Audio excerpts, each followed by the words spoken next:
I had to get money really quickly because I got kicked out, so I had a lot to prove. To get rejection formally is different, especially when you've dropped out of uni, kicked out your mum's house, and someone's just sacked you. You just feel like life's over, bro. You see, once I started working and getting money, see, once I opened that book again, I was like, I don't care about biology anymore, man. I had the perfect job. There was nothing had told me I was a businessman, but to me, I'm a businessman. I'm meant to be a businessman. I don't know what I'm doing here. Power to do that made me feel really confident in all walks of life. Like, I had 3 months in a row where I'd made 10K. I was like, I actually want to get out of my bubble. Booked Dubai, was off to Dubai. Like, no planning. Like, the first place I stayed in, I was coming back off of extreme losses. I was coming out of bankruptcy, bro. Like, I had hit rock bottom. I hadn't seen 10 grand a month probably in about a year, bro. That's crazy for me, bro. Since I was 20, I'd been making $250,000 every year. As soon as he believed in it and I showed him some numbers and I made things make sense, from then he was like, okay, cool, what are you doing today? And I was like, well, I'm working. He's like, okay, cool, come work at my office today.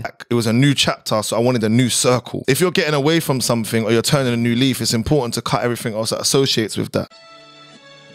You're not defined by where you come from, yeah. and I think that's a big message that I always want to tell people. Like you have to be able to be uncomfortable. Like, be comfortable with being uncomfortable. When you grow up in ends, you don't realize it when you're confident, but you have an audacity to do things that ordinarily most people wouldn't be willing to do.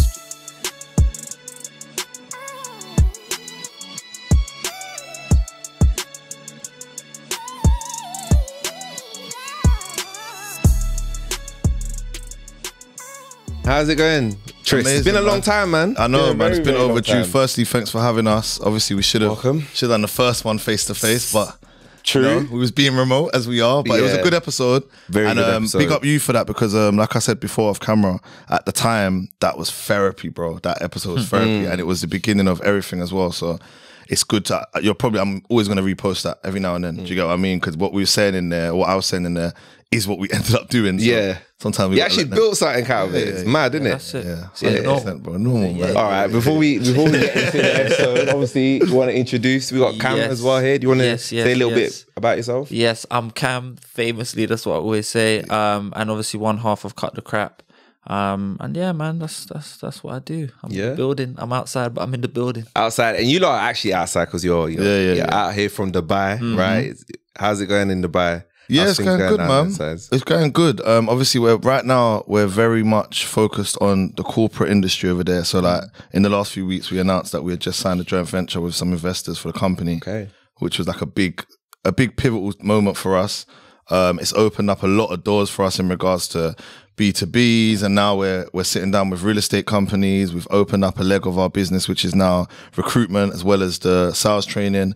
So yeah, it's going good, man. I feel like I'm very excited for next year now, because I feel like next year we're going to really be like the goal is to be locked in with the majority of sales-based companies, whether that's real estate, recruitment, whatever that is over there. And then start to bridge the gap between there and here, which is why we keep coming back and doing these tours and just connecting with the people, you know?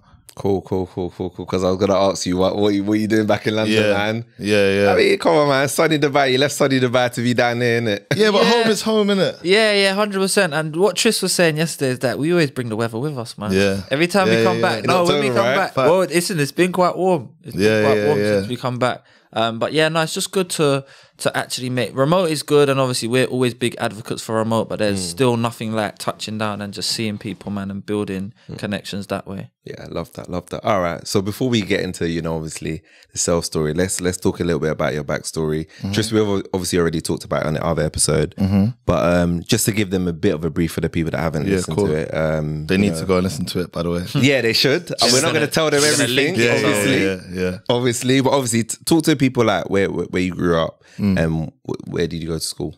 I grew up in Southeast London, Catford. I went to school in Catford as well. I went to a private school, but obviously in the middle of the ends. And yeah, man, Southeast London. Like, originally I was actually born in East, but Southeast is like, that's the home. That's where everything started for me, man. Yeah, and what was school like for you at them times? Private school, obviously, in like Lewisham. What school was it? Yeah, St Dunstan's College. Okay. Where are you from?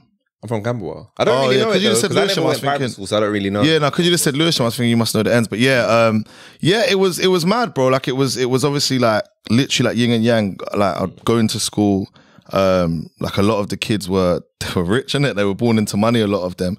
So like their parents had nice cars and they'd have au pairs and they'd have chauffeurs and stuff like that. And then going back to like where I'm from, which is only like 5 minutes down the road, because people would come far and wide for that school as well. Like it would be a total opposite. Like it would be a lot of like, I mean, the ends in it. So it's just like typical end shit basically. So yeah, like going to school was good because it opened my eyes to like abundance and wealth and success, and it helped me understand the importance of speaking better and communicating better and being able to get into better rooms.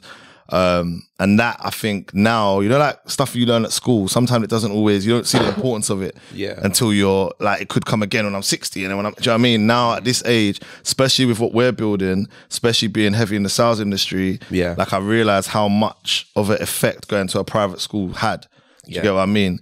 So yeah, man, it was good, man. Sick, man. Yeah. Lucky. Fortunate. Yeah, very, no, 100%. Very fortunate, man. 100%. Big up Mumsy, man. That was a priority to her. Like there was a non-negotiable. Like education was her. That was it. She didn't care about nothing else. Just education was like she cared about other things, but that was the number one thing. You know what I mean? It looks like it's like a full circle moment, which obviously we'll tie into. But Cam, what about you?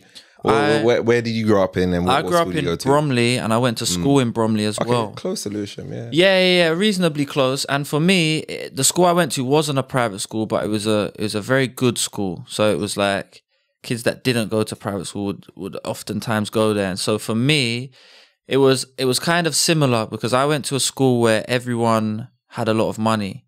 So I would just feel hard done by. Just because I wasn't hard done by, but because of the people at school, I used to feel like I was. So school was it was good. I enjoyed school thoroughly, but I always used to feel like I had less than I actually had. And that was just because of my environment, because I didn't actually have little, but just at school, it literally just felt like I did. So then that used to spur me to want more at school. So it always kind of motivated me to want to do more when I was at school. And then I feel like that just continued on forever. What was the more that you were doing at that time?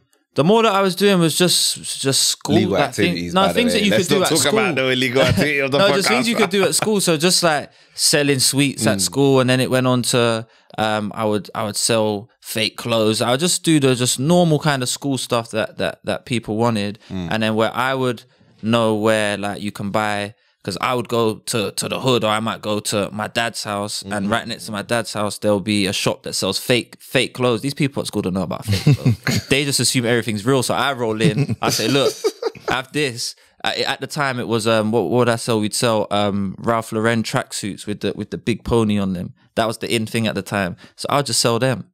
And they would never know it was fake. Like I would know it was fake if someone's selling it, but they just assume everything's real. Everything they get is real. So that's it. Rah. So that was a hustle. Yeah, and then even small things like I would play people at sports. So like I'd play people at badminton for money. And that was it. They would bring money in. Yeah, but they'd bring money in. And my thing is, I never used to lose, but I thought, boy, if I lose, I ain't even got £50. You bring in your 50 for me. But yeah, so that was my thing. Just kind of small things. It was just leveraging the people that had money that their parents would give them. And I'd be like, if your parents will give me the money, your parents might as well just give it to me. So that was my thing. So you think that came from like the lack of like that? No, that's the thing. It wasn't actually the lack of. That's why I always want to make it very clear. It wasn't the lack that I had. It was just the abundance that they had. Okay, like that was literally that's the main thing that I want to make clear. I don't want to make it seem like I didn't have much, because I did have a lot. It was just they had a lot more. Yeah. Okay. Yeah, that was very interesting. Yeah. So that kind of obviously gave you that motivation to. Yeah. Because I always thought they didn't have the motivation. Like I would make an effort to want to look cool. So like I'd make sure that my trainers were always new. But they had loads of trainers and theirs were never new. But like I always used to notice that like I used to feel like I wanted to go the extra mile to show that I do have things and look presentable and try and do things. And I think that's just continued on. Mad. And you didn't end up going to uni, right? No, I didn't. I was meant to, I planned to, and then I didn't get the results that I had wanted to. And then I was meant to retake one of my, what is it called? I deferred. I think it's a deferred, like where you can go for a year. Yeah, deferred for a year. Then I was going to retake a subject, And I actually started working in that time. And then as soon as I opened my book, I remember opening my book the first day. And when I got my results, it was the end of the world. You see, once I started working and getting money, see, once I opened that book again, I was like, I don't care about biology anymore, man. I can't open this. I just closed out the book. I just thought, yeah, forget it. I just started continue to work. That's crazy. That's crazy. It's crazy. Like your paths are everyone says this. It's different, but it's similar. Yeah, very the same similar. thing he just said about like not necessarily having little, but feeling like that, and then kind of that leads to you kind of wanting to show you don't. That was like the beginning of my 20s was very much built on that. It helped me become successful, but it also like it helped me build a mask, which me and you spoke about in the last episode. So yeah, mad. So okay, let's start. Tris, how did you get into sales? What was your first sales? Because obviously Cam's one was much younger. Yeah, that's Cam's unofficial. Like that's in school. If we're talking about in school, I think we all sold something. Yeah, you know what I mean. But professionally, my first sales role was a cold calling, like just a call center. Like literally just to go on the internet trying to find a role. So I left home. I left home at 17. So I was in a bit of a rush, not even a bit. Like I had to get money really quickly because I got kicked out. So I had a lot to prove. So when I got kicked out, I was literally just on a hunt for roles that I would be able to get into that didn't require a degree. Because obviously, but I dropped out of uni. And all the roles that were showing up like that were looking quite lucrative because I was always very money hungry to some extent, were sales roles. So I can't lie, I kind of taught myself what the sales industry was just from job boards at first. So the way I do things when it comes to like, if I'm looking for a property, if I'm looking for a car or whatever, I just go machine gun it. So I'll just apply to everything. So I was applying to every recruitment company in London, like they were all calling me. And they were all sending me different roles. And then what I would do is I would go to meet because the way that recruitment, don't know if it still works like that now, but back then you'd go up and meet the recruitment advisor first and they'd just confirm if you was a suitable fit, this, that and the other. And they'd do a little pre-interview with you before they started placing you. So I just used to go to all those interviews and just pick their brain and find out more about what sales roles would be good. Because a lot of them were masked with terminologies I didn't understand. Like account executive for a year, I didn't understand that was just a sales role. I'm like, basically a sales role. But to be honest, I applied for that because it sounded cool. Like I just wanted something that I could tell my mum I was doing and she'd be like, that's impressive. And I could make money from. And account executive to a 17-year-old from Southeast London is crazy. Yeah. Like that sounds like you are gone. Yeah. So I was just on the hunt for roles. And then I ended up finding I'd done so many different sales roles before I got into high ticket sales. So I was doing I was calling raising money for Bupa and Oxfam. Wow. And I used to have just this computer that just literally was lead, next lead. As soon as you put the phone down, next lead would come. This is proper trenches shit. It was up in Old Street. The office was just dirty. It was just the environment was just, it was just trenchy. But it was just and when I looked to my left and right, it's just people that felt like they were just on their last legs, man. Do you get what I'm saying? Just trying to work out how to make money. And then I realized really quickly that kind of cold calling, it's hard to make money, innit? You just got to hit quotas, really. It's not really a sell. Yeah. It's just more of a survey. So I skipped out of that. So that was my first. And then after that, I went into probably a few more others of similar kind. And then I started looking at account executives. I'm like, yeah, I want an account executive role. Didn't know what it was, but I wanted that. Yeah. So and then I started seeing a lot of roles that were in advertising sales. And I had always had a background within marketing and branding. So I didn't even know what it was. Yeah. But I saw advertising and sales and I thought, there we go, that's the one. Okay. I saw 25K, Sutton OTE. I'm like, yeah, this is the one. Yeah. So my first role, in that kind of part of the industry, was in Shoreditch. I was selling advertising space. We used to sell the advert space that was on the Ryanair boarding passes. Okay. So I learned a lot in that role because it was targeted advertising. So what it meant is that if you're sitting on an airplane and the advert's on your boarding pass, it's just you and you've got no distractions on the airplane. Obviously nowadays you have more, but back then you didn't. And I thought that was mad smart. That's why I first started really understanding marketing, because I was thinking, so they target, so the people I'm pitching, I'm basically trying to sell the advert space. And the benefits of this advert space is you can get in front of a consumer for a minimum of 6 hours or 3 hours, because the flights were 3 hours, undistracted. And that's good for a business. Do you know what I mean? And I'm only 18, and that was quite a big thing. And then so then ironically I got sacked from that role. Yeah, Is that the one that you posted the video about? Yeah. That was Keith. the one. Yeah, that's Keith. Yeah, Have you made peace with him now? Nah, man. I'm making peace with man for man. I don't want to dead no beef. Nah, do you know what it is? What got me? Obviously, in hindsight, big up him because I needed that. And you know, like when you're young and you step out in the world.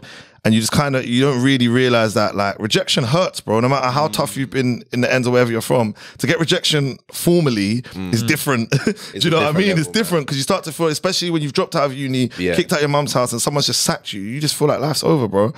So he actually said that I just wasn't good at sales. He said I wasn't good at sales, which... Good story though, man. Yeah, which I kind of had to... Did he give you any like critical feedback? So, okay, improve this, improve do you know that? what though? He probably did at the time, but I can't remember. But what I will say in hindsight, I was very distracted because all I ever wanted to do was build a business. Right. So the only reason I got into these roles is I already had a bit of a following on Twitter, and I had a PR company. I mean, but what felt like a company. So all I wanted to do was get money to go back and fund that. Okay. So at the time, I used to, in the office, unfortunately, I used to spend a lot of time researching PR and marketing, distracted. So he said, I remember him saying, you're distracted. Right. And then I had another role where they looked at my computer activity and they could see I was on Twitter like most of the day. So then, it just wasn't going good. And then that same role that I got sacked from, it kind of, like I said, it gave me a kick up the arse because like, bro, I can't lie, I was down bad, man. Like, that was horrible. And then from there, I ended up at a really good company called Haymarket, which is a huge company. They're still big now. They're based in Hammersmith. They're a publishing company. And I used to sell advert space for, they've got a magazine title called Marketing Week. So I sell advert space on there. It was for recruitment advert space. So that's what taught me about recruitment. Okay. So now I've learned about marketing. I've learned about recruitment. I'm probably like 18, going on 19. Then I've started to like that role. And at these times, like, bro, I can't lie, and S might even remember this, like, I used to go up to that role, that job in Hammersmith, I'm broke, bear in mind, and I'm pushing through barriers to get to work. Certain times I'm late to work because I ain't got money for that. Like, I never forget that Haymarket job. I used to think that Hammersmith was so far because where I'm from, of course it's not, but where I'm from, days, like, that's overground from Sydenham, Quay, duck and diving, all of that. So, then one day a friend of mine, who was a friend of mine from school, the benefit of going to diverse schools is you meet diverse people. So you meet people from all different backgrounds. Yeah. And I had a good friend and he was in high ticket sales and he was selling at the time fine wine. And I didn't know anything of it. Obviously fine wine's a collectible as an investment. Yeah. And so is art. He was only selling fine wine at the time. And I didn't get it. Like, I didn't understand what he was doing. And to be honest, when he kind of was pushing the role on me because he was like, you'll be good at this because I used to do events. And he was like, you know how to sell everything, so you could do this. But I had a lot of pride towards it because my thing was, that's your path, not mine. Like, I want to do music and PR and all this kind of stuff. So then he ended up basically saying to me like, bro, you'd be so good at this, just trust me, bro. Then he called me one day and he was like, bro, they've said to me, if I hit a certain target, I think the target was 150. So if he made £30,000 that month, which was the target of his commission, they would allow him to have what we'd call now an appointment setter. But at the time it's called an opener or a junior. So that meant that he was opening it up to me. He was saying, bro, like, I'm going to hit the target. I know I'm going to hit it. I could get you a job. So I was like, all right, cool. He said, just jump on a phone call with this guy, the manager. I remember running out at lunch. I had a phone call with this guy. And then he was just basically like, come down for an interview tomorrow. Bear in mind, I've just started the job. But at the time, my friend had just gone from a Ford Fiesta to an Audi TT, then an Audi TT to an X6. But we're not even 20 yet. So now I'm like, yo, like what's going on over there? And he's a very, also he's not even someone that you would look at and think, what dodgy thing is he doing? Because he's mad legitimate. He's from a great area. So I'm like, yo, what are you doing? So then, so I was just like, fuck it, man, I'm missing work tomorrow. Went for the interview and then got the job. And then that's how I got into high ticket sales. That's crazy. Mad. What about you, Cam? And actually, you know what, Cam? I'm going to get you to explain what high ticket sales is because Tristan want to explain it, right? Yeah. So how do you get into sales? So I got into sales because I didn't actually mean to get into sales. So I was working, after I didn't go to university, my uncle, he was a lift engineer and he had money. And my thing was very simple. It was like, you have money, I want money. How do I get money? And he was like, well, look, come and work for me. So I was working for him for a while. And then as I was working, I was like, I feel like this is a proper like Gen Z thing to say, but I used to be like, oh, man, this isn't it, man. Even though like my job was good, everything was good about it. Like my mum used to say, I don't know why you don't like this job, but it was just a job that I didn't like. So it's like I had the perfect job. I had a nice company car. I would start at like 10 a.m. I could finish by like 1 p.m. and everything was good. Life was actually good, but I just didn't like it. Like, and it was just all in my head. It was like, I just don't like this. I'm a businessman. Yeah, and there was nothing had told me I was a businessman, but to me, I'm a businessman. I'm meant to be a businessman. I don't know what I'm doing here. And my thing was, my uncle's a businessman. He's smart. I'm smart too. I must be a businessman. So I wanted to, I got sucked into the typical stuff. So I'm online, like how to make £1 million.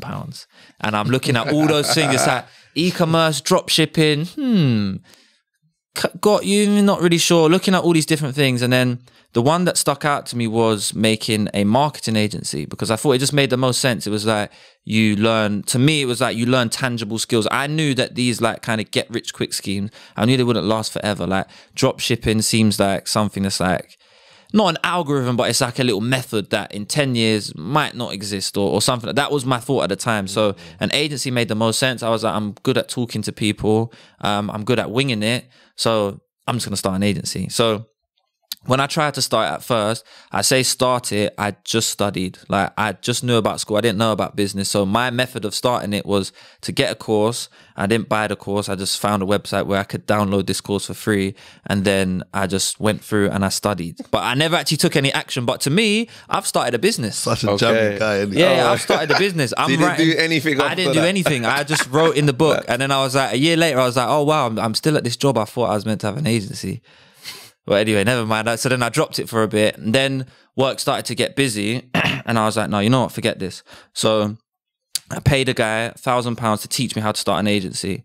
And it's Ryan, big up Ryan. And then I don't know why I paid him. He sold me, and the way that he sold me is he just seemed mad trustworthy. And he was at the time, but he just had seemed very, very genuine. And I didn't have much money, but at the time I was like, all right, I'll just send him £1,000. Send him £1,000. He taught me how to start an agency.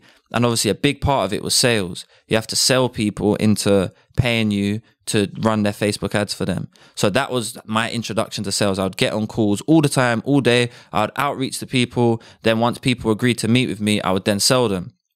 And what I realized is that I was very good at selling them, but I wasn't actually good at delivering the service that I was delivering to them. Okay. But I became very good at signing clients. So then I ended up hiring for the back end, so someone else would do the work, and then I was just the salesman of my business. Like I was the business owner, but effectively I was just the salesman. Okay. And then that's what I did, and I did that for a few years. Started to get better, started to sign higher ticket clients. So nothing that I've learned has ever been formal. It's been like through courses online that I just would spend all my money on, sales, client acquisition courses, and then just implementation. Like there was never any formal training. I never had a sales role. It was just 4 years of Zooms every day and just spending all the money that I got on extra resources to learn and then go from there. That's crazy. And what was high ticket sales, by the way? So high ticket sales is selling something that is expensive. Okay. Like I always like to give a cut the crap method, thing to it. So there's not really much more to it. It's just selling something that's very expensive. Now, typically when you buy something that's expensive, you're going to need someone to give you a nudge over the line. So it's like if you wanted to buy something that's 50 quid, you might just go online and you check out because a few words will get you to part ways with 50 quid. If you're going to spend 50 grand, you probably wouldn't just spend 50 grand on a website. You'd probably fill out your details and someone would call you. That person that's calling you is a high ticket salesman. Okay, mad. So what's been the impact, obviously, like on sales in your life doing well, being successful?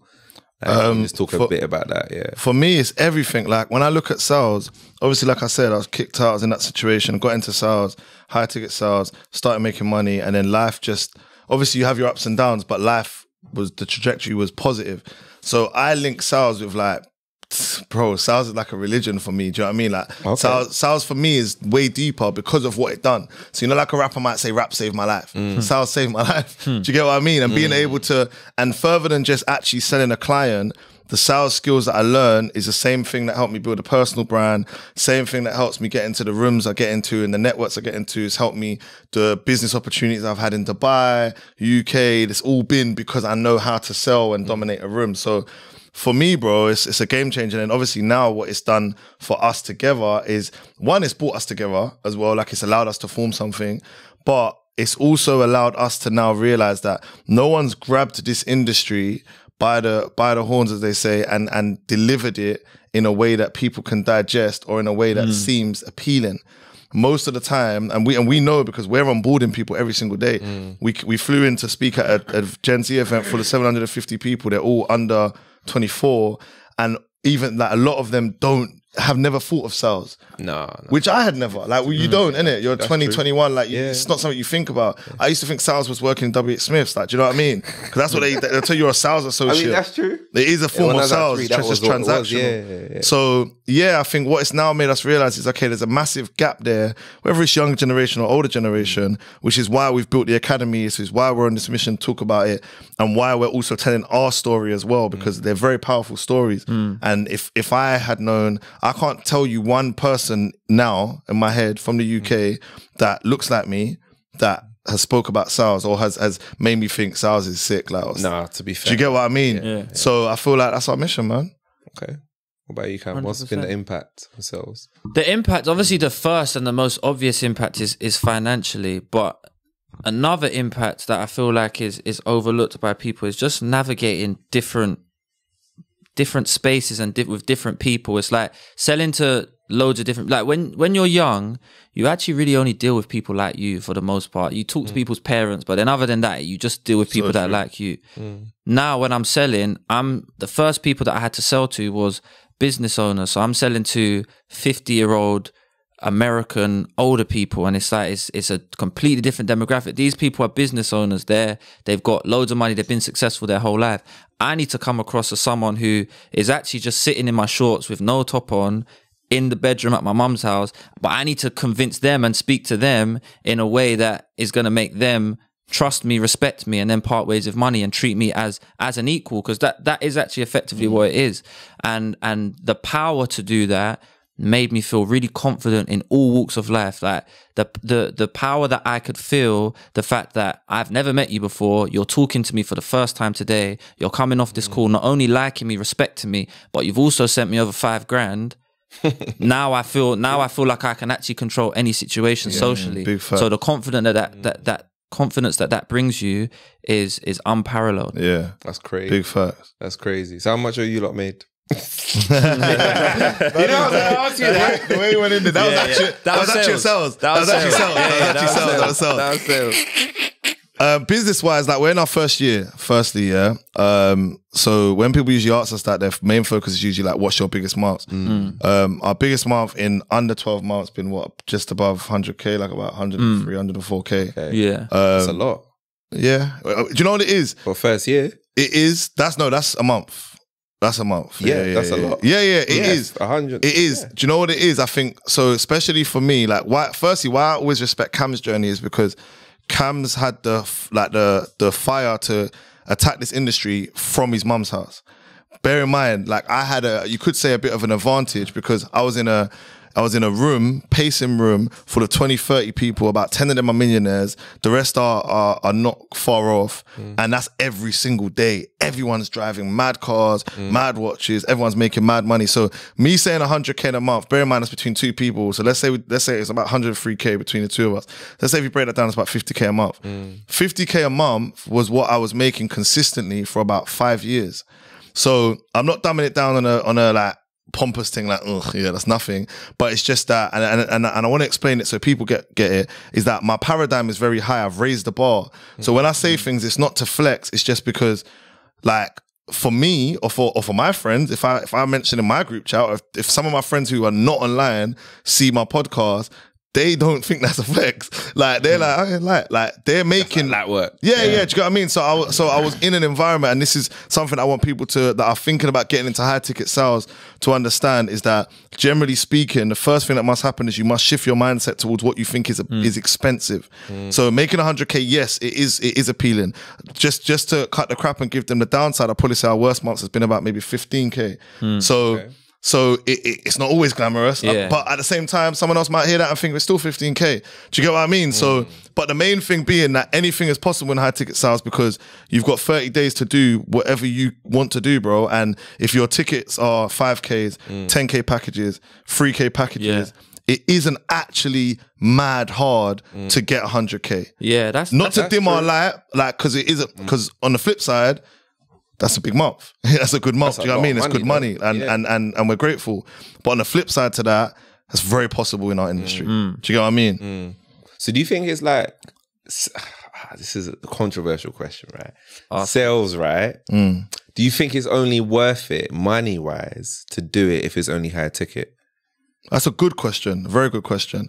No, I definitely don't think it's worth it to do it because the skills are invaluable. So what I learned, look at what the story I just gave you. Look what I learned in the recruitment firm. Look what I learned in the cold calling center. True. I weren't making nothing. Really, like £1,000 a month or whatever. So the skills, one thing about us, like we're big on reps. Like something I put out there a lot is 1 million cold calls. Like when I sit and break it down, I've easily done 1 million cold calls. That experience, you can't put a price on that. So there's experience and skill set and then there's results. We don't merge the two because you've got to have the experience and skill set to get the results. Do you know what I mean? That's true. So that's true. Yeah, I wouldn't say it's not worth it. What I would say on the flip side, from an actionable point of view, if someone's new looking to get into sales, just get in. Don't try and be too picky. But at the same time, if you got someone, I don't know. I know a few people who got those roles. But if you got someone who's got high ticket roles, like we have, then find those people, tap in with them, and do you know what I mean? Shortcut the listen. We never had, especially me. I didn't have someone telling me go for high ticket. I just kind of fell into it. If I did, probably would have skipped all those recruitment firms and advertising and gone for it. Do you know what I mean? Okay, mad. Actually, I want to get into a little bit about how you lot met. So how did that happen? Because it sounded like, obviously, I know Tris, you was in Dubai. When we spoke last, it's definitely last year. I think, last year. 5 years ago? 3 years ago now. 3 years ago now, yeah. Cam, how did you get to Dubai to so I was just, my business started to do better. When I say better, I had 3 months in a row where I'd made 10K. And I thought, because at the time it was better than any of my friends had done, I thought, I'm amazing. That's what I was thinking. I must be amazing. Like, I have to be. So I started to think that I was amazing, but then I also in the back of my mind knew that there's people that are my age, younger, and they're doing way more. So I was like, I actually want to get out of my bubble, and I didn't know where to go at the time. It was just after lockdown, and you need a vaccine to travel everywhere. So I didn't know where to go. I was looking around at different places, and I was like, the reason I'm doing this, I'm making, to me at the time, all this money, and I'm just living in the same place that I lived when I had a job that I wanted to work so hard to get out of. Now things are going well and I'm still here. It made no sense. So I was like, cool, I'm gonna go somewhere. And with me, I don't plan in advance. So I was like, I'm gonna go somewhere and I'm going somewhere next week. I'm going somewhere next week and it's somewhere. I don't know where it is. So I was thinking of to go to Cuba. And I don't know. I kind of know why. So the reason why, because I was doing a lot of boxing at the time and Cuba's good for boxing, but there wasn't any Wi-Fi. And no, genuinely, genuinely, there. I don't know. No, they do, but because it's a communist country, it's like you have to buy a Wi-Fi card and you have to sit in the. So that was the only thing. I was like, no, that's dead. I was like, Dubai. All right, cool, bam. Booked Dubai. Was off to Dubai. Like no planning. Like the first place I stayed in had cockroaches. Like it was a mad place. I moved out straight away. Like it was all just. This is just what happens when I book things, because I don't pay attention to things. I was like, look, I'll just book that. Bam, looks nice. I'm not someone that will do the research. I'm someone, I'll get there, and I'm of the belief that if I'm really as good as I think I am, then when I get there, I'm gonna flourish there. So I ended up getting there, and then one of my friends who's actually Ethan, who's a property guy, and he was on holiday there, and he was like, oh, I'm going to a yacht party today. You should pull up. Okay. And I was like, nah, man, like, nah. He was like, no, bro, pull up. I was like, no, I'm here to work. He's like, no, pull up. I'm like, oh, when is it? He's like, it's in 30 minutes. I was like, nah. Then he was calling me like, he wasn't letting me not come. So I was like, all right, cool.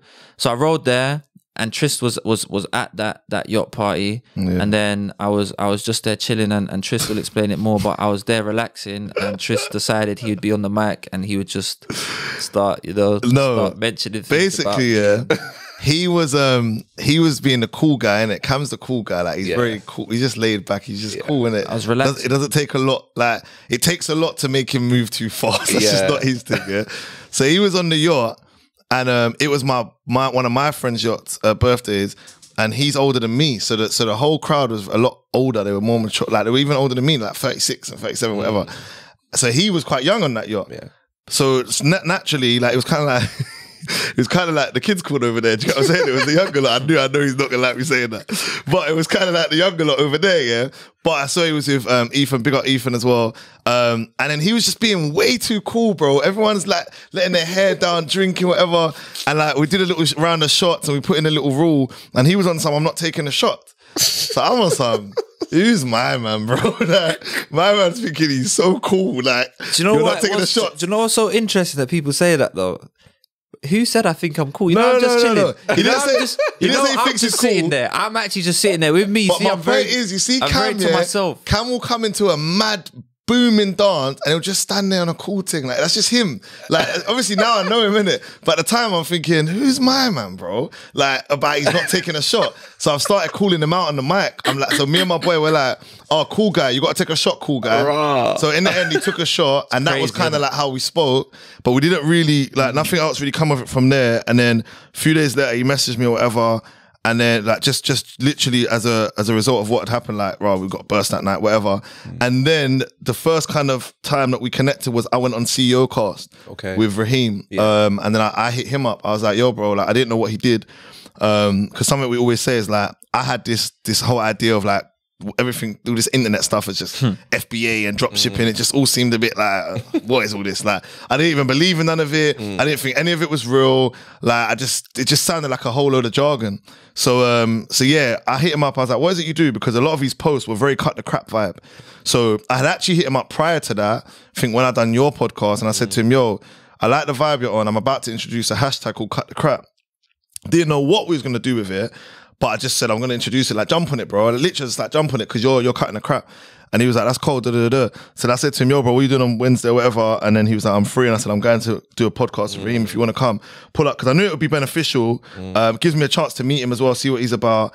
And it gives him a chance to just be in certain rooms because I could see from his page, he's on the journey, he's building, doing content, he's doing reels. So I knew it would be beneficial. And I think at that time as well, like it was my entry point back in. And another big thing for me that I never really say enough is it was a new chapter. So I wanted a new circle. Okay. Like when you, if you're getting away from something or you're turning a new leaf, it's important to cut everything else that associates with that. Do you get what I mean? So like say you're quitting a bad habit, like get rid of everything. If you're quitting smoking, get rid of everything. Like don't just, do you know what I mean?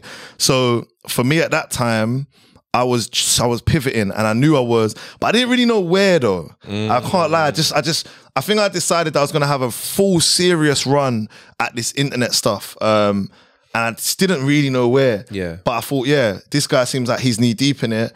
And then when he came, we connected and yeah, he opened my eyes to the whole space, bro.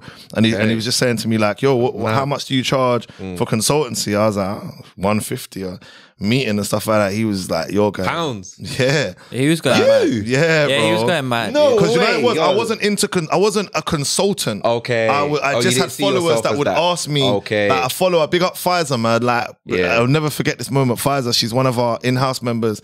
And she was in Dubai. She had followed me for years. She's from Amsterdam. And she had followed me for years. And she messaged me randomly. And she was like, hey, Trist, I followed you for years. And I never used to see her engaging. And she was like, I'd really like to pick your brains on something. How much do you charge?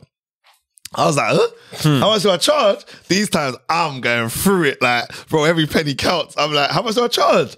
Let me think about that. But at the time, I just didn't feel comfortable, which a lot of people will relate to, with charging because I had built such a generous following, bro. Like, I'd always given away gems and game just for free all the time. So I didn't really feel right charging. So I did it just at 150. It was just like, all right, cool. I'm just going down the road, meet you, whatever. When I told him that, he was like, you're going mad. He was like, bro, like, and he whipped out the laptop, started going through things, like showing me, like, bro, you're going mad. Like, showing me what this, what the space is. And then that's how it kind of started, man. Mad. Like, how much are you telling to charge? Do you know what it was? Do you know what? Trist didn't believe it. And then as soon as he did believe it, I was kidnapped. Yeah. Like, he didn't believe it. He was like, so you sold to him, basically. Yeah. That's crazy. He sold to me. I've sold him, like, the industry. He was like, at first he was like, oh, whatever. He's like, oh, you do FBA. But he come from a mad pure heart. I was like, killing dealing with the he would FBA, introduce bro. me to people, and someone would be like, "Oh yeah, I've got an online business," and he'd be, he does that FBA. I'm like, bro, I don't do FBA. I just thought it was all the same, innit? Yeah, So fair enough. 100%. But then as soon as he believed in it, and I showed him some numbers, and I made things make sense. From then he was like, okay, cool. What are you doing today? And I was like, well, I'm working. He's like, okay, cool. Come work at my office today. And then I'll be like, okay, was cool. on him, bro. And then he'd be like, you want to eat? I was like, yeah. And he'd order food. I'd And be- he like, I he wouldn't wouldn't let him leave let me leave. He'd be like, Bro. what do you want to eat? I'd be like, He'd be like, I "No, got football. I'd be like, let's go. yeah. He like eat, and then I go home the next day. He'd be like, next morning he said, "What are you doing today?" I'd be like, "Working, bro." He's like, "Alright, cool, come back to my yard." Like every day it was like office. I'm getting you food. Well, if we're going out to eat, where do you want to go out to eat? He'd say, "All right, we'll go there together." Let's No, go. you're actually not Catherine because I used to actually make sure you ate pay for everything. I'd say, bro, I'm compare. You know, he'd be like, no, he'd be like, no, bro, It's true, bro. Dubai. We go out to nice restaurants. He'd be like, yep, I'm rolling. I forget about that period still. That's So, crazy. Yeah, you got to take the nice life. Do you know what I mean? That's what you said. You said you wanted to be around that. You manifested. Yeah. I didn't even see it like that though, because if I'm being really honest, as I said on your pod, I was coming back off of extreme losses. I was coming out of bankruptcy, bro. Like I had hit rock bottom. I hadn't seen 10 grand a month at bare minimum, probably in about a year, bro. And I know to some people, again, it's gonna be like, oh, sorry, you didn't see. That's crazy for me, bro. Like I remember, like since I was 20, I'd been making $250,000 every year, minimum.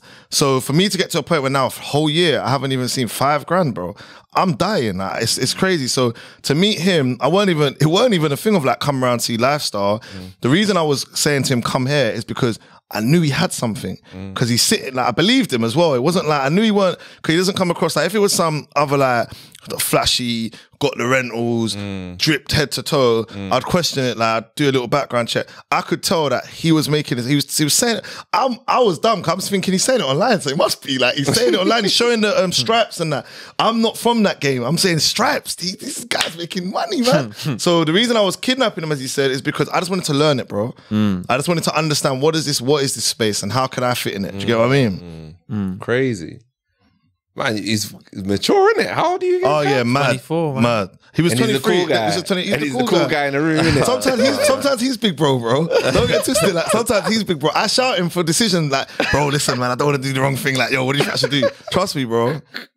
Trust me. That's bro. crazy. So okay, so why did you guys decide to, I guess, go into business? Join forces. together? Yeah. So for a while that was happening, we were so basically what had happened to really like break it down is he had said to me from a consultancy standpoint, and I'll give even like the audience the game as well. He said, don't charge per hour or per session. He said, start packaging it where you're charging for a transformation.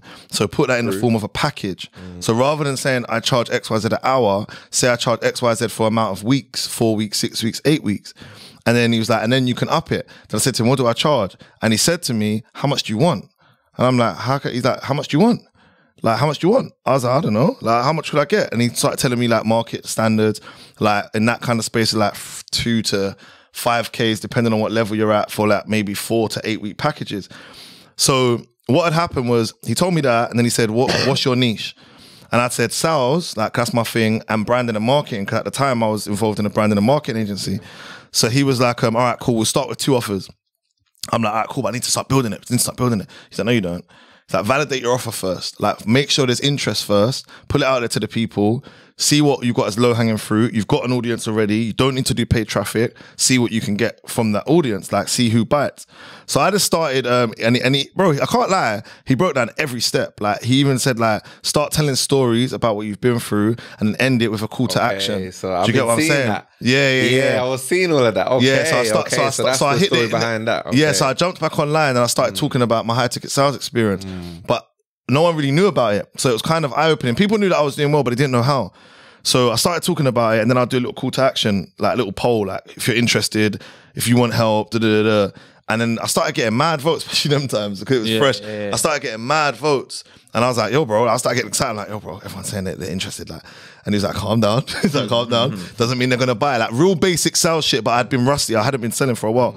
So then, yeah, we got to that point, put the boot camp out there, sales boot camp, sold it out within a week, 15 people, and we was charging 2K or 3K, 2K. So that was like within the first 2 weeks. Okay. So now I'm like, yeah. Wow. I'm like, yeah. That's a good start. I'm like, yeah, this thing's real. This thing's real. Yeah. So then from there, how we ended up joining forces. So I carried on. I didn't want him to leave because he weren't living in Dubai, by the way. He was just there on a holiday.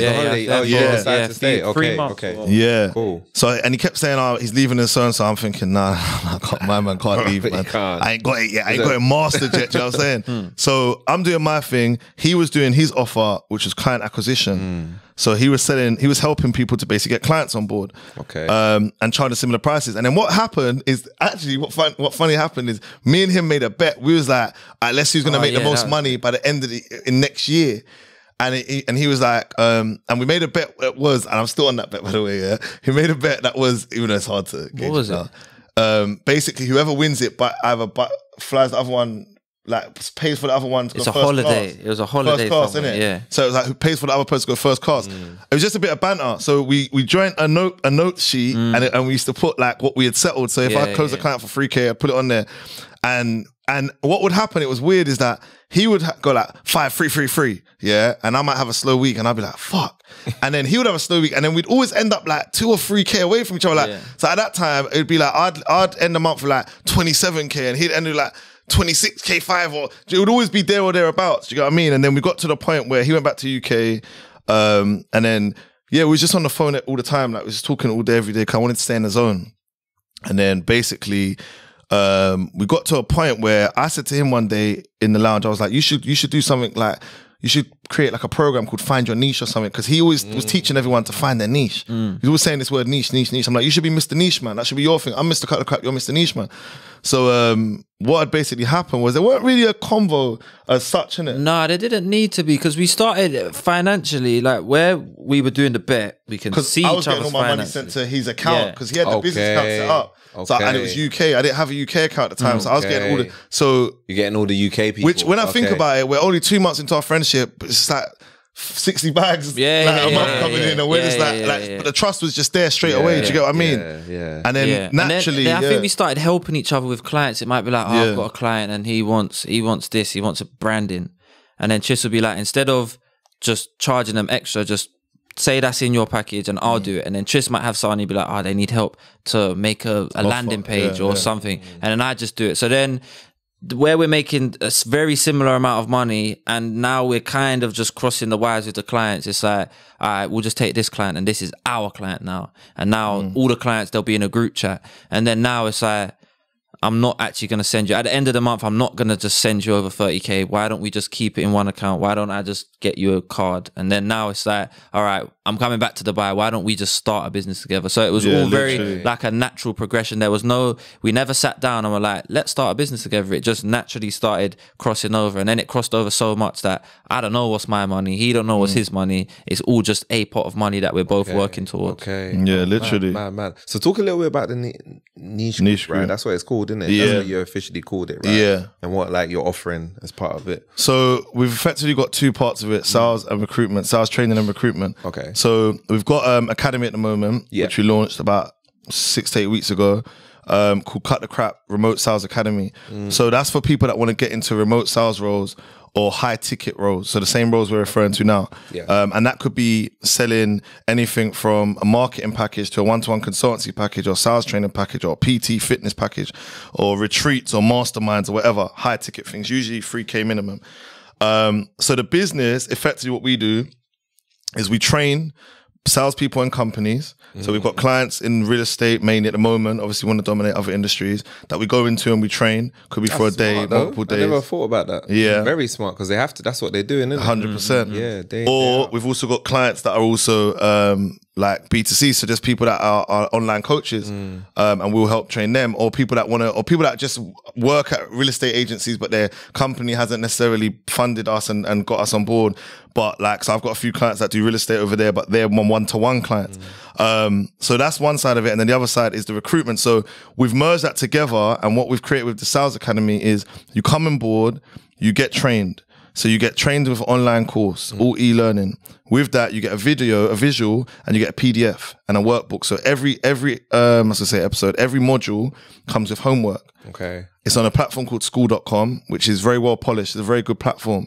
So we've taken a lot. It took us like almost 2 months to build this. And there's over 25 modules, 25 videos, on average about 30 to 30 you guys minutes. recording yourself? Yeah. And then we do 2 sessions a week as well. Live sessions. Live sessions, group sessions. With them as well. Okay. So then you come on board, you get the training. When you finish with the training, you then will come to us and you'd have to pitch us, and then you go through a small examination. Okay. Once you pass that examination, you get what we call the CTC accreditation. So now you can now get placed on the roles. Now, what made why we ended up selling so quickly with our academy is because we guarantee the role. So the reason why we can do that is because we sign the contracts first with the companies. So even just now, I got a message just now from someone in Dubai saying, hey, I've got a company that needs remote salespeople, as I was just coming here. That's because what we've done is we've made agreements with the companies first. We're going to go get you salespeople, but we're not just going to get just random salespeople on a database. We're going to get you people we've trained. So we can stamp them, right? That's sick. So within the first week when we released it, we targeted UK, UAE, and US. We sold our first 100 within the first few weeks, and that was at 3K. So then we was realizing we got something here. So then we upped it, naturally, it's a business. And then we now have introduced a scholarship, which is because we realized that the Generation Z or kids that are in full-time education, like we had a call yesterday with a 15-year-old and his mum. And most likely they're going to probably come on board. And the reason what we realize is that there's a younger generation there that they need these skills. Not even just for sales roles, bro, even for confidence, speaking, public speaking, podcasts. Like, do you get what I mean? So we introduced a scholarship, which is at a discounted rate, much more affordable to someone who's in full-time education. And if they can prove they're in full-time education, if they're watching this episode, if they watch up to this part and they see this and they give us a shout, then we'll give them that discount. And that's how we had built it. And then now we're in the point of, obviously, we're just scaling it, getting it all around the world. That's why we're here, is because we understand that our face being in front of you will remind you what we're doing more. It's a marketing tool. Do you get what I mean? So really, it's a full marketing trip. And yeah, man, we're opening those doors. You're going to, over the next few weeks, you're going to see the Cut the Crap Sales Academy probably on every blog that's out there, because we've got in-house distributors that we've put a distribution package together, a campaign together, should I say. You're going to see us on every podcast, which is why we're here. And yeah, man, that's mad. That's Cut the Crap Sales Academy. Yeah, who would have thought after that conversation that I know. You know, we got Crazy, Cut the Crap innit? Sales Academy. That is bro. Mad. And the way like you lot have thought through it as well is nuts. Yeah. The fact that you're guaranteeing roles. Yeah. That's crazy. That's bro. crazy. So when's the you got something running now, right? Yeah. When's like the next, I guess, cohort or whatever? In regards to like onboarding? Yeah, so all we the don't. time. Yeah, Is it we all don't the time? do. Yeah, Like, we is don't it do just cohort. swear down? It's just you come on board because it's self-paced. It's someone might come on board and within 2 weeks they've aced it. They know everything. They come on, they talk with us, they get played. Someone else might have the course, and at the moment they don't actually want to roll. Instead, they just want to learn the sales, and they might have it for a whole year and then want a job. So yeah, we just take people as and when. And we got people from all ages as well. Like, just to, I think it's important on these platforms that we talk about what's happening. We post it, but people might not follow us. We had an 18-year-old the other day called Mate who made his, how much did he make on the first? I think he said $100,000 or something. I thought it was 1.5. 1.5 maybe. It's on my testimonials. He's 18, bro. When he came on board, they might be younger than 18. But when he came on, no, he's younger, because when he came on board, he used his mum's account. Yes, he couldn't I think pay. 16. Yeah. Okay. Used his mum's account. So to give you it in real life terms, that's a 16-year-old that could be doing anything, but he's decided to invest into the academy. Yeah. He's now a member of the academy. He's got access to salespeople all over the world. He's got people in Dubai straight away at 16, which we would never have thought of. And on top of that, he's closed his first deal using, and he said it word for word, using the scripts that we provide. Because in the academy, we provide scripts, teach you tonality, introduction to calls, how to close, objection handling. We do live role play. We've got live footage where we're showing us building the script. So me and him for an hour and a half, we're literally building a sales script. So not only are we just giving you it, we're showing you why we said that in that way, why we paused at that point, why we inflicted our tone at that point. Do you get what I mean? So really teaching people like, again, a lot of sales trainers, they don't really go into that depth of things. They just give you the script. But they won't tell you how to build the script. Yeah, Do you know what I'm saying? I also want to say that older people can do it too. I feel like we It's true, yeah. Let's talk about the older people that want to switch, because we've got cost of living if you're an older Very person true. who's even in sales, in a role where you actually think you're pretty decent at sales, but the role doesn't have a good commission, or you're someone that's in a role at the moment where they just don't want to be in that role, you can also do it too. I know we explain that, look, 16-year-olds can do it and 18-year-olds and Gen Z. There's also, it's actually for anyone. Like if you're older, you can also get involved too. I don't want you to think that it's super technical and you need to be like a tech whiz. Whilst it's remote and whilst it's on Zoom, firstly, we explain exactly how to do the little technical stuff, which is pretty basic, but also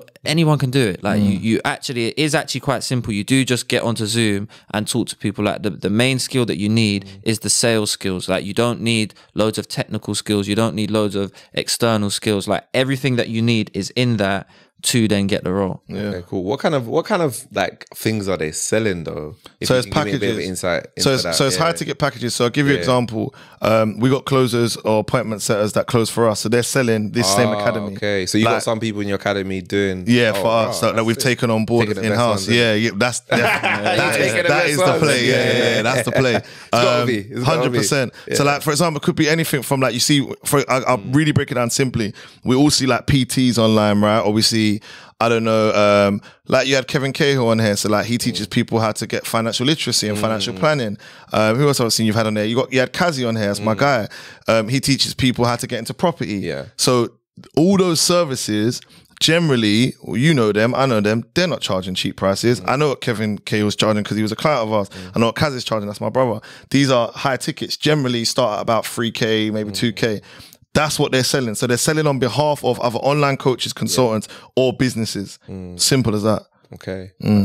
That's crazy, man. You lot have done well, man. Try. Well, what's the vision, overall vision? What are you trying to achieve with it? Just getting, I think the main thing is the culture of sales. Like, we've got a lot of stuff up our sleeve in regards to content. Like, we're going to make sales cool, bro. Like, remember the stuff I said in the podcast with you, it happened, right? The stuff I said in the 100, podcast 5 years ago happened. We'll be back next year. So, we'll back next year to show you, like, 100. the main aim is that you asked us a question off camera before. You said, who's the competition? In reality, not to say there isn't any, but in reality, most of the people that are goats in this industry are in America, and they're usually white guys and usually a bit older than us. Yeah. So with that being said, there's a whole open field for us to dominate. So to answer the question about the vision, we want to make it cool to be salespeople. Like, so whether that means that we're showcasing the fact that we're traveling and we're remote, or whether one day it might be a mad car that comes out, or it might be the house, or it might, things that whatever it is that, whatever as well. I mean, it don't have to be materialistic. Whatever it is people think is cool nowadays, young or old, we're going to show people that you can get that from sales. 100%. And on top of that, the person you become, I think that's something we don't even talk about enough. The person I became through sales is really the real bag. Do you get what I mean? Like, I was able to do very well from my 20s, fall down, bounce back up, and start doing well in my 30s. Why? Because of sales, bro. Nothing else. Because I know how to sell. Yeah. Do you get what I mean? So the future is that. We got a lot coming though. We got docu-series coming out this month. We got docu-series coming out this month. We got our podcast coming out. Okay. Me and him got a podcast starting called What's it Cutting going to Crap. be, weekly or monthly? Probably weekly. The amount we're going to we can do it. We can make it We could easy. do it daily if we really wanted to. Really? Man. How about that? If we wanted to, that's how. 100%. You know when Drake says he's got more tunes for the head top, bro. We've got content for days, bro. Yeah. Bro. If we stop filming today and we just use the content we got, we're good for another year. Yeah. That's what you want, then. Yeah, bro. So there's a lot coming from us. Obviously, online content. We want to do some more events. We've done a few events so far. We want to do some more events, Dubai and UK. And I think the next trip will be somewhere else, not necessarily UK. Like I want to. What are you thinking? I just want to build you see with us, we're not scared to go into somewhere and make a big deal of something and have 10 people come. Because when I say that, I mean because it's your first time. If I went to Amsterdam, for example, and only 10 followers came, I'm not scared of that. Yeah. Like that's the first step. That's a chip. Do you get what I mean? 5 years later, that will be 100 people, God willing. Do you get what I mean? So I want to go to other places, man. I want to go to America. I want to do Europe. But America, I would say, is somewhere where I want to go and spend like a good 3 months. We need to conquer America. Yeah, man. Yeah, because we got good contacts you got Houston, there as well, you got man. Atlanta, Yeah. LA, And do you know what? New York. Yeah. This space is actually very big in America. Like, it's Huge. not.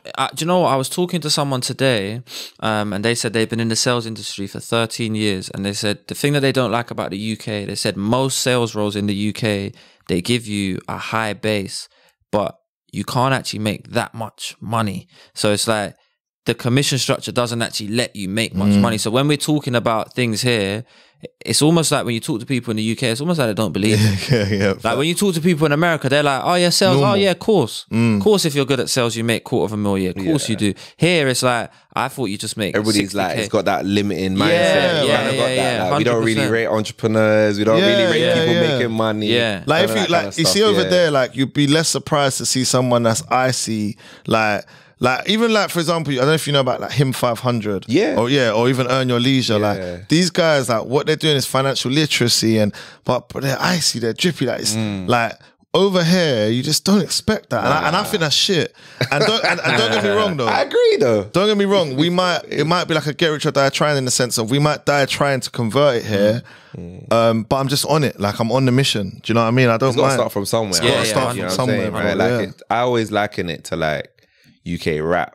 Yes. I've been following that forever. Same, yeah. At some point, people thought, oh, no, we'll never make 100%. it here. Now, look at it. It's one of the 100%. biggest Yeah. genres in the world. Do you know what I mean? Yeah. Yeah, level 100%. with US rap, basically. Yeah, They're even yeah, coming yeah. over here now. Yeah, to bro. collaborate with our guys. So, Yeah, man, that's the vision, bro. yeah. So we're on the mission. I wanted to know, though, what's the drive? What's the drive to, like, obviously, because you lot want to achieve a lot. What's that driving force behind it? I guess you got individual answers. With me, it's just becoming the person that I think I am. That's what it is. Like, Who's that person? Here he goes. Who's this person? The cool guy. A great Here he person. goes. This is the cool guy. This is what I'm saying. Yeah. A great person. Like I think I'm great, but then I need to do things in real life where I can be like, see, I told you I was amazing. Yeah, no, you know what? I hear it. That's I feel my it's main true. thing. It's true. That's what the world is like. Yeah. They're only based on what you've delivered. I'm like that as well. Like as much as I say I think I'm great, it's like I need to do it. So I can't just keep saying it. It's like so the more I need to do things so I can keep thinking that. Because the worst thing will be if one day I have to turn around and be like, hey, you know what, man, I wasn't that amazing. That will pain me. So not wanting to do that is always my drive. It's like, I think I'm going to be someone. I've always thought I was going to be someone, and I just need to walk in those shoes. Okay. Matt, what about you, Trist? For me, I'd say it's the same vision, man. Like I feel like this vision that I've got now is the same I had at 18, bro. Like it's always been a thing of just. I feel like one thing I've always been hot on is the next generation. So I feel like the drive is realizing that we kind of have a responsibility, and what I mean by that is that who else is doing this, bro? Like there's just it's just I'm doing for what I wish I had. As a kid, you know, when they say like, what would a 16-year-old like? That's what the drive is. Like, I want to fulfill all of that. So a 16-year-old is thinking like, that's cold, and because of that, he gets a sales role in the city, and next thing you know, you know what I mean? He's balling out of control, and he's looking after his family, and he's doing all the things that sales can help you do. So yeah, I think the drive is just shifting the culture, man. It's always been the drive for me. I want to leave a dent, like you said about the UK rap thing. If we can be, when you think about the UK rap shift, you have to mention Posty, Jamal, R.I.P. my brother Jamal, and Rashid, right? Like just as 3 pillars, yeah. There's loads of others, but you have to think of those guys. Or if you're talking about grime, whatever, you have to talk about Wiley. If you're talking about sales, I want them to talk about us. If you're talking about business, entrepreneurship, I want them to talk about us. That's the drive. Do you know what I mean? You only get that from greatness. So yeah, man. Matting. Where can people find you if they want to obviously learn more? All over the gaff, mate. I'm actually going to say you can't miss us, in fact. By the time this comes out, I'm going to say you don't can't be saying miss us. confidence. It should be. If obviously, YouTube. Right. I want people to find us on YouTube right now. Okay. I don't even want social media. I don't like Instagram and TikTok. We're on every platform, of course. It's usually the same handle. Cam Get Rich, Trist Taylor. But YouTube, man. We've got How comes YouTube? If you don't mind me asking. Go on. What I would say with YouTube, the thing I like about YouTube is that everyone makes short form content. So within 30 seconds, everyone can sound like a sales mastermind or a business guru or a this or a that. If you have to sit there and watch me for 20 minutes, that's when you're gonna separate yourself from what we like to say, them other boys.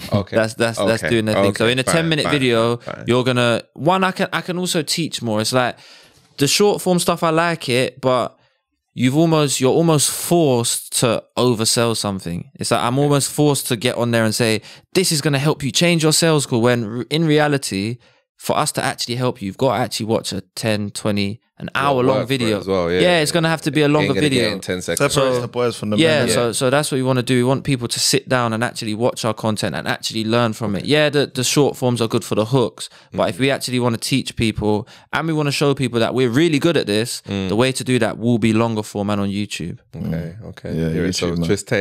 Trist Taylor can get rich. Yeah, cut the crap. Just search that. The new YouTube channel is Cut the Crap. So that's the joint. Cutting the crap. Yeah. That's you start releasing content.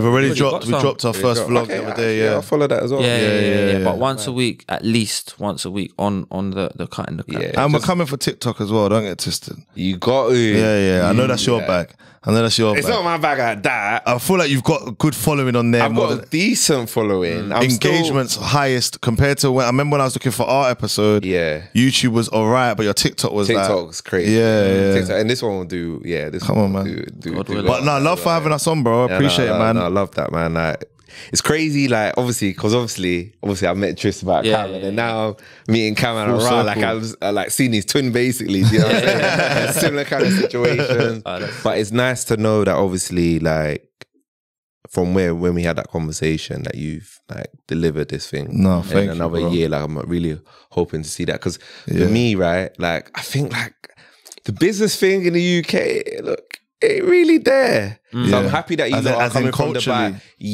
I'm happy that you come from Dubai to show it love and help people out, and then obviously we can like build this space. I think we all got a responsibility though. Like I said this to Gen Z the other day. Like big up Gen Z, big up Black British Week. Like big up Kaz, big up yourself. Like I feel like we all have a responsibility because we're black business owners, and not even just make it a black thing, but like we're young and we're black business owners, and I feel like it's our responsibility. The same way Posty and those lot did it with music. Who's gonna do it for us, bro? We have to do it. You gotta do it. No one's gonna do it for us, bro. No one's gonna. That's what I'm saying, bro. That's what I'll say again. I'll say it again. Even big up Purpose Led, but big shout out to Gen Z because you see what they're doing for their generation, bro. That's key, bro. They have events like every month. Like big up Austin, he was speaking today at Ad Week's event. Yesterday he was at Black British.